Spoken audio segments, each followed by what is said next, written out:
ছাত্র জনতার গণ অভ্যুত্থানে ক্ষমতাচ্যুত আওয়ামী লীগের মিত্র জাতীয় পার্টির সঙ্গে অনেক রাজনৈতিক দলই জোট করতে আগ্রহী বলে জানিয়েছেন দলটির মহাসচিব শামীম হায়দার পাটোয়ারী। তিনি বলেছেন, তবে বিএনপি কিংবা জামায়াতের সঙ্গেই যেতে আগ্রহী তারা। আজ মঙ্গলবার বিবিসি বাংলার অনলাইন সংরক্ষণের এক প্রতিবেদনে এই তথ্য জানানো হয়েছে। প্রতিবেদন বলছে, অনিশ্চয়তা থাকলেও এরই মধ্যে ভেতরে ভেতরে প্রার্থী বাছাই ও নির্বাচন প্রস্তুতি নিতে শুরু করেছে জাপা। তারা বলছে, শেষ পর্যন্ত যদি ভোটে অংশ নেওয়ার ব্যাপারটা গ্রিন সিগন্যাল মেলে তাহলে জোরে সোরে মাঠে নামবে তারা।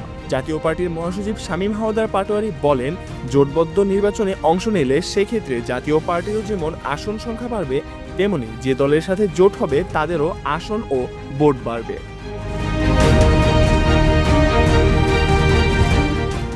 গণ অভ্যুত্থানের পর আওয়ামী লীগের মতো কার্যক্রম নিষিদ্ধ ও নিবন্ধন স্থগিত না হলেও রাজনীতির মাঠে গত 14 মাস ধরে অনেকটাই কোণঠাসা জাতীয় পার্টি। দলটির নেতারা বলছে, নির্বাচনকে সামনে রেখে এরই মধ্যে 300 আসনেই প্রার্থী বাছাইয়ের কাজ চলছে।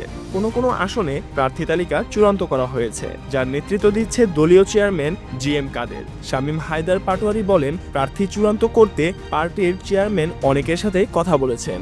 আমাদের একটা ছক করা আছে কোন আসন থেকে কে ভোট করতে পারে, এ নিয়ে আমাদের প্রস্তুতি আছে। প্রার্থী ঘোষণা করতে আমাদের খুব বেশি সময় লাগবে না। তিনি বলেন, প্রাথমিকভাবে 300 আসনেরই প্রস্তুতি নিচ্ছে জাতীয় পার্টি। সেটা একটা পর্যায়ে পৌঁছালে তারপর সিদ্ধান্ত নেওয়া হবে কতগুলো ভোট করব আমরা।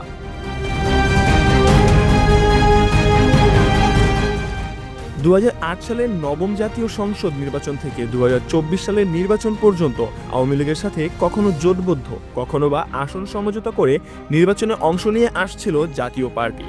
জাতীয় পার্টির মহাসচিব শামীম হায়দার পাটোয়ারী বলেন, রাজনীতিতে শেষ বলতে কিছু নেই। আমরা বুঝতে পারি অনেকে আমাদের সাথে জোট করতে আগ্রহী, আমরাও অনেকের সাথে জোট করতে আগ্রহী। তার ব্যাখ্যা, এই মুহূর্তে জাতীয় পার্টি মনে করছে তারা যদি একক নির্বাচনের চাইতে জোটগতভাবে করে তাহলে তাদের আসন সংখ্যা যেমন বাড়তে পারে, তেমনি যে দলের সাথে জোট করবে তাদেরও আসন বাড়তে পারে। শামীম পাটোয়ারী বলেন, 2001 সালের জাতীয় নির্বাচনের আগে বিএনপি জামায়াতের সাথে জাতীয় পার্টির এক ধরনের জোট গঠনের পরিস্থিতি তৈরি হয়েছিল, কিন্তু সেটি তখন হয়নি।